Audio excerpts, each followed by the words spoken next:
Okay, I'm going to tell you the truth. I don't know why the mathematical world loves these problems. I mean, they love these problems. They pop up some, but in terms of real math, I don't know how important they really are. But since they do pop up, I want to make sure you've seen them. So whenever you have, and I abbreviated this, consecutive integers, you always set up the story problem the same way. You start with the variable x. Now the next consecutive integer is one more. So consecutive means right in a row. Integer, you should know that, is over 1. So 2, 3, 4, 5, 6, 7. So you just keep adding 1 to your x term until you get all the consecutive integers you need. So this says I want 2 of them, so I'm going to take the first 2. And it says the sum of them is 21. Sum means add, so it'd be x plus 1 equals 21. So now I'm going to... Excuse me. So now I'm going to add them, so it'd be 2x plus 1 equals 21. Subtract 1, so 2x equals 20. So x equals 10. So my two numbers would be 10, and 10 plus 1 is 11. So the sum of 3 consecutive integers. Again, you start with x, and then you just keep adding 1 until you get 3 of them in this case. So I just keep adding 1 each time. So if it said 4 of them, I'd have x plus 1, x plus 2, x plus 3.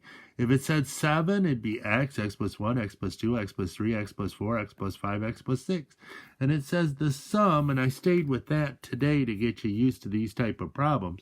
So it means add them. So I'm going to add the 3 up. Oops.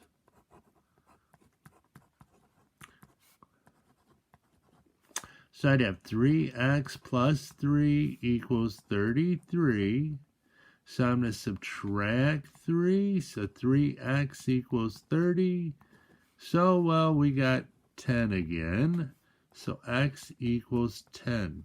So my numbers would be 10, 11, 12. Now, this says 2 consecutive odd. Oh, we've changed this. We have the number odd. Now notice when I have a list of numbers,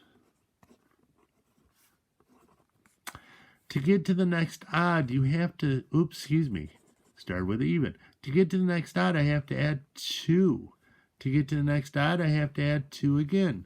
So it'd be x plus 2 if I'm talking about odd numbers, because I have to skip over the even. So the sum of 2 consecutive odd would be x plus 2 equals 20. So 2x plus 2 equals 20. Subtract 2. 2x equals 18. So x equals 9. So my two numbers are 9 and 11. Now, here's what throws people. You set up consecutive odd integers, and you set up consecutive even integers the same way.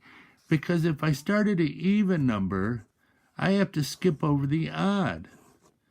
So I have to keep adding 2. If I start an odd number, I have to keep skipping over 2.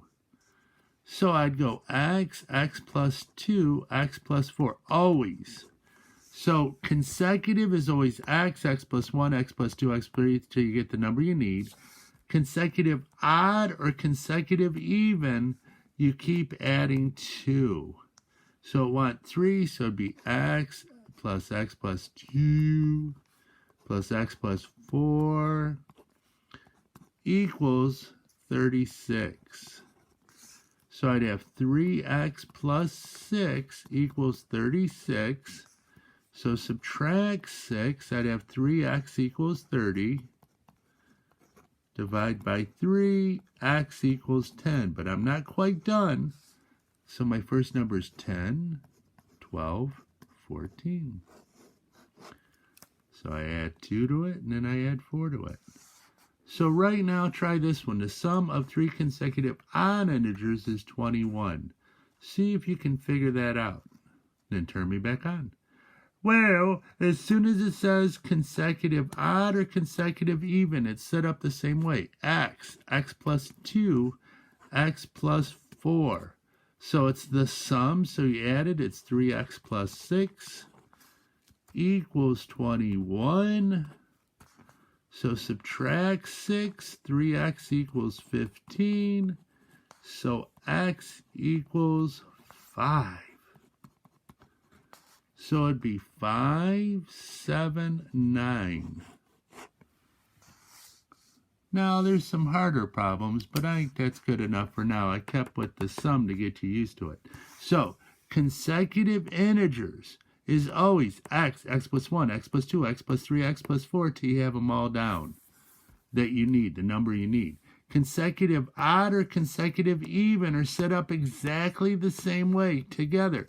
It's x plus 2, x plus 4, x plus 6. Don't forget that, my peeps. Hey, have a good day.